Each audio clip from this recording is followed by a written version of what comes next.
दोस्तों 24 अगस्त 2024 को टेलीग्राम के सीईओ पावेल डुरोव का प्राइवेट जेट पेरिस के एयरपोर्ट पर लैंड हुआ तो फ्रेंच अथॉरिटीज ने उन्हें वहीं से अरेस्ट कर लिया।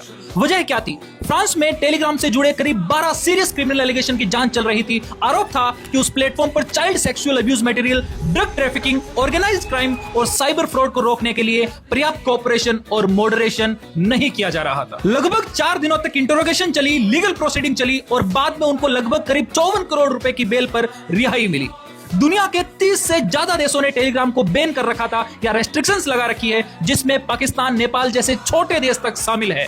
लेकिन टेलीग्राम भारत में 2013 से बिना किसी रोक टोक के चला आ रहा था और हमारी सरकार को 13 साल के बाद में अब याद आ रहा है कि इस ऐप पर आतंकवादी गतिविधियां चल रही है। जब नीट पेपर लीक हुआ तब सरकार को यह याद आया और दिल्ली हाईकोर्ट में सरकार ने यह स्वीकार किया कि यह app cyber criminals, paper leak syndicates, scammers और फ्रॉड नेटवर्क का सबसे बड़ा अड्डा बन चुका है। हाईकोर्ट में यह बात सरकार ने खुद स्वीकार करी और टेलीग्राम ऐप को न्यू डार्क वेब तक कह दिया। Terrorism, drug trafficking, child exploitation, betting, piracy, investment scams, सब कुछ इस ऐप पर खुलेआम चल रहा है।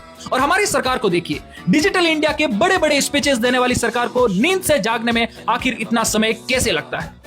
स्टूडेंट्स सालों से बता रहे थे, भारत के बच्चे बच्चे को पता था, विक्टिम साइबर सेल्स में कंप्लेन कर रहे थे, लेकिन एक्शन तब लिया गया जब लाखों बच्चों का फ्यूचर दांव पर लग गया। नीट यूजी 2026 के री एग्जाम से ठीक पहले आईटी मिनिस्ट्री और एनटीए को टेलीग्राम पर टेम्परेरी ब्लैंकेट बैन लगाना पड़ा। लेकिन सीधा सवाल यह है कि इतनी देर क्यों? UPSC leaks, defence examination leak, crypto scam, sextortion, piracy, सब कुछ चल रहा था उस ऐप पर, लेकिन आईटी मिनिस्ट्री को सालों से कुछ भी दिखाई नहीं दिया या जानबूझकर अनजान बने रहे।